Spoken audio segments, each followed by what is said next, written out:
Добрый день, дорогие подписчики и гости моего канала. Сегодня я продолжаю тему микс-медиа в арт-квилтах. Чувствую, что увлеклась этим всерьез и надолго. Речь пойдет о довольно сложной уже работе в этой технике, работе фантазии, работе ассоциации. Не так давно я прочла книгу итальянского писателя Умберто Эко «Имя Розы», которая произвела на меня большое впечатление. Действие там происходит в средние века в монастырской библиотеке, в которой монахи прячут какие-то таинственные книги. Там разворачивается целая детективная история. Я и по образованию, и в душе историк, так что мне тема средневековья близка и затрагивает какие-то струны в душе. Я попыталась создать работу впечатления от этой книги. Это ни в коей мере не иллюстрация, это мои как бы суммарные образы по этой теме. Старинные книги, каменные стены монастыря, готические своды, роскошь и грубость средневековья, тема старины и ушедшего времени. Вообще-то это неблагодарное занятие объяснять художественные образы. Образ или удается передать, или нет. Но я это делаю здесь для того, чтобы пояснить зрителям, откуда у меня вдруг всплыли такие ассоциации. И еще для того, чтобы посоветовать эту книгу прочесть. Не пожалеете. Мне кажется, что техника микс-медиа как нельзя лучше для этого подходит. Именно для передачи всплывающих, перемежающихся и исчезающих смутных образов от прочитанного, от воспоминаний, ожиданий. В общем, отличный инструмент для материализации работы нашего с вами правого полушария. Но приступим. Давайте расслабимся, забудем о спешке и погрузимся вместе в творческий процесс. Как обычно, картина начинается со смутного наброска. И сразу затем очень увлекательная стадия подбора тканей. Когда образы в голове еще совсем смутные, то на этом этапе ткани выступают как полноправные соавторы будущей картины. Я обожаю их перебирать в руках, рассматривать, пытаясь прочесть ту информацию, которую они несут, и прислушиваться при этом к себе. Есть ли отклик у меня? Укладываются ли они в мою пока еще смутную мозаику мыслей и образов? Здесь была тема настолько обширная, средневековье как таковое, что понадобилось очень много самой разнообразной фактуры, от грубой мешковины до кружев из золотой парчи. Здесь, в текстильном микс-медиа, ткани являются сами по себе молчаливыми персонажами, актерами, которые своей собственной фактурой несут какую-то информацию и рассказывают свои собственные истории. Поэтому в таких многослойных работах-ассоциациях это чуть ли не главный этап. Кстати, очень помогли в работе вот эти распечатки на ткани, иллюстрации из книги, реальные страницы старинных книг и нотных записей, которые мне сделали в типографии. Ну вот, ткани и фактуры вроде подобраны, идем дальше. Теперь не менее важный этап – все эти кусочки, обрывки, принты, фактуры скомпоновать определенным образом между собой. При работе с пейзажем или натюрмортом композиция уже есть заранее в голове, и ее надо лишь перенести на ткань. Здесь же, в микс-медиа, ничего сначала не ясно и не очевидно. Тут мы двигаем кусочки, как шахматы на доске, в поиске правильного хода.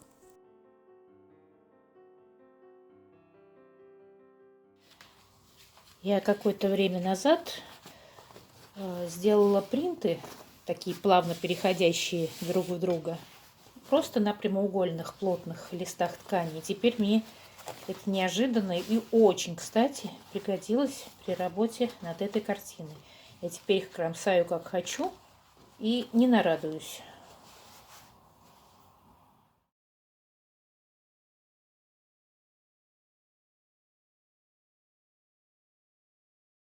Теперь мне нужна тема нот. Буду кромсать кусочек дальше.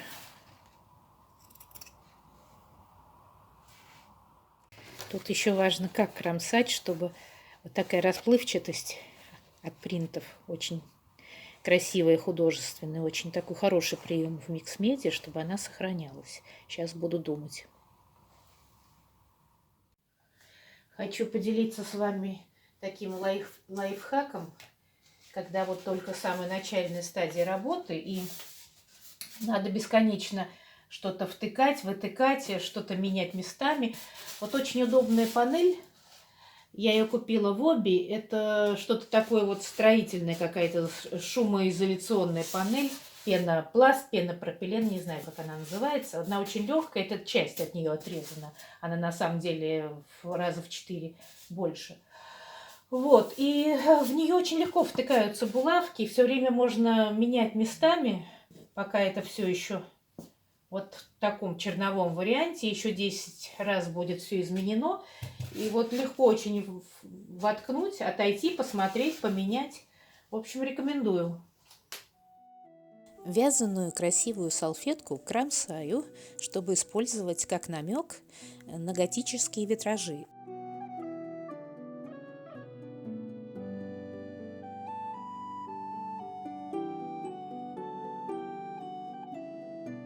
А принт вот этого растения у меня тоже вызывает какие-то средневековые ассоциации. Этот листик похож то ли на крест, то ли на меч, то ли на элемент герба.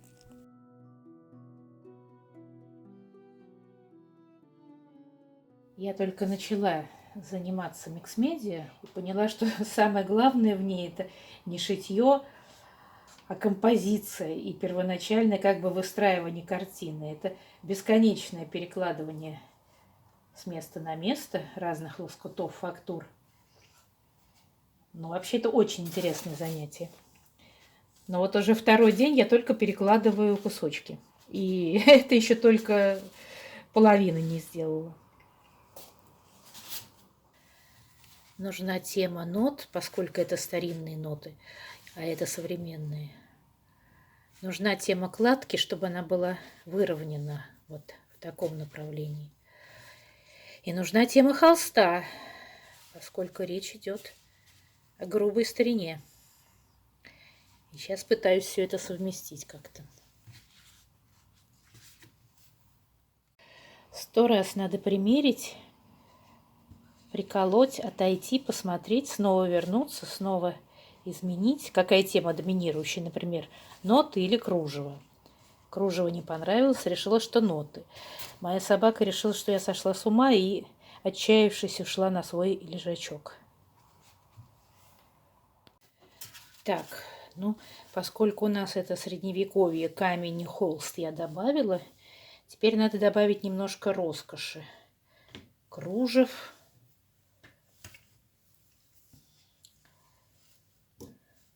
Какого-то очень деликатного небольшого блеска. Совсем крохотными кусочками. Вот это мне очень нравится. Вот это вот потертое золото какое-то. Не помню уже с каких-то духов. Обязательно использую. Опять же кружево. Старинный прям такой вот узор. С бабушкиного халата. В общем, сейчас займусь украшательством.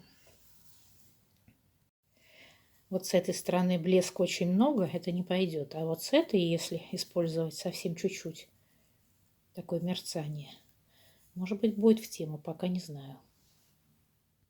Еще я поняла, что кружево хорошо смотрится, если под ним темный фон или темная материя, как здесь, или просто покрасить оставшиеся щели темной акриловой краской, может быть, даже с блеском.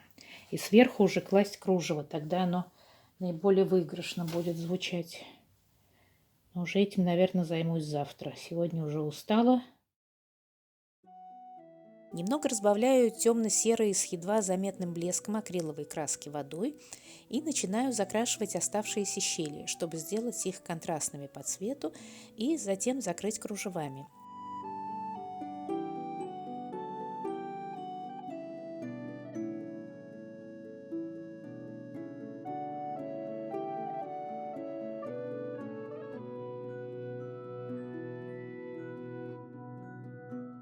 А затем этими же красками делаю по краю будущей картины темный контур, что-то вроде гризайля, рода подмалевка, чтобы по нему сверху пройтись еще другими красками для получения эффекта винтажности и виньетки. Чуть дальше я добавлю сюда бронзоватый блеск, а еще дальше вся эта как бы окантовка будет еще прошита на свободном ходу.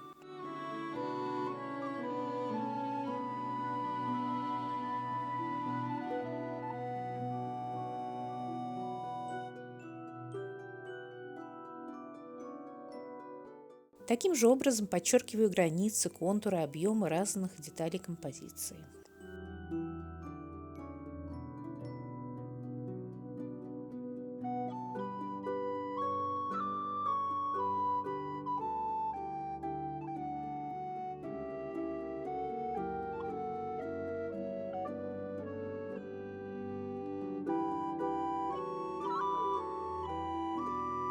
Обратите внимание, что после высыхания краски значительно посветлели. И вот теперь накладываю кружева и мешковину. Как видите, с темной подложкой узоры кружев и фактура мешковины выглядят гораздо эффектнее.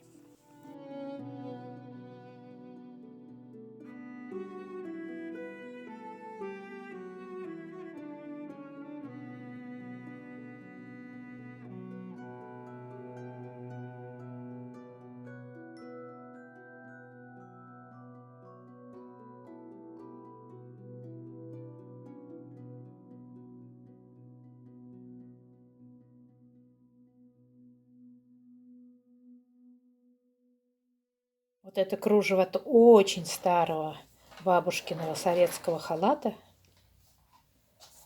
Сейчас буду его отрезать. Попробую пристроить. Акварельные карандаши оказались отличным дополнительным средством для подчеркивания объема деталей. Сначала сухим карандашом немного оттеняю контуры, причем в сухом виде это почти незаметно. Потом мокрой кисточкой, смоченной в чистой воде, размываю карандашные контуры, и они темнеют на глазах. Мне нравится эффект именно от акварельных карандашей, он делает тени нежными и размытыми.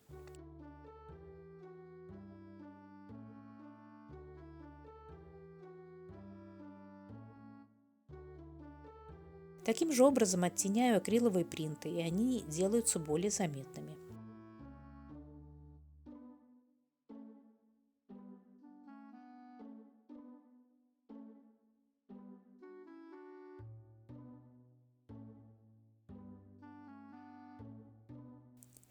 Дальше решила испробовать в работе Поталь.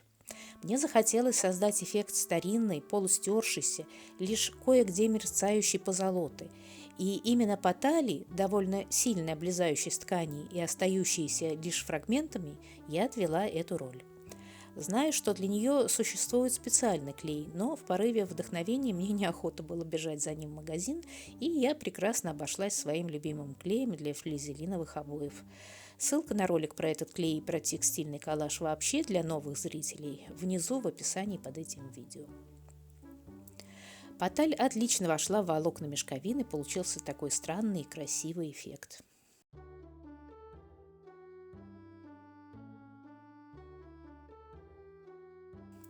Следующий этап. Избавляюсь от булавок и проклеиваю детали композиции флизелиновым клеем перед стежкой и вышивкой. Акриловые контуры тоже отличное средство в арсенале Mixmedia.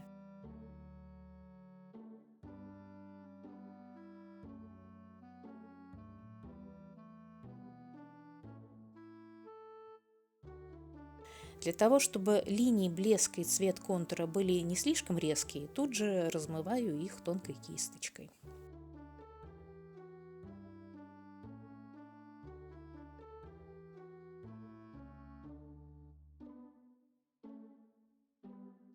Ну а теперь самое интересное. В ход пошел растворимый кофе. Он незаменим, когда надо состарить ткань, создать эффект старинной бумаги, рукописи, вообще эффект старины. Сначала прошлась по белым фрагментам, чтобы они не вылезали резко из общей тональности картины.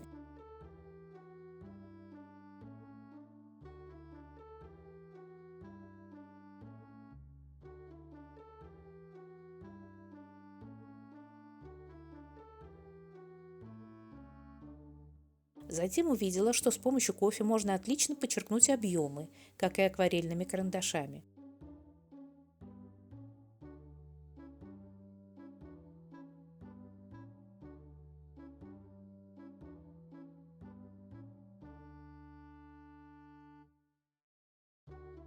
А уж при создании винтажной виньетки по контуру работы он просто чемпион.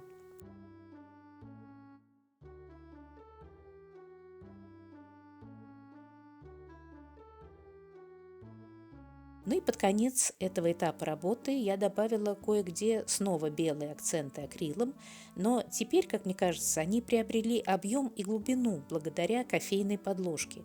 Их можно было теперь кое-где разбросать бликами, чтобы выйти из монохромности картины и получить более художественный эффект.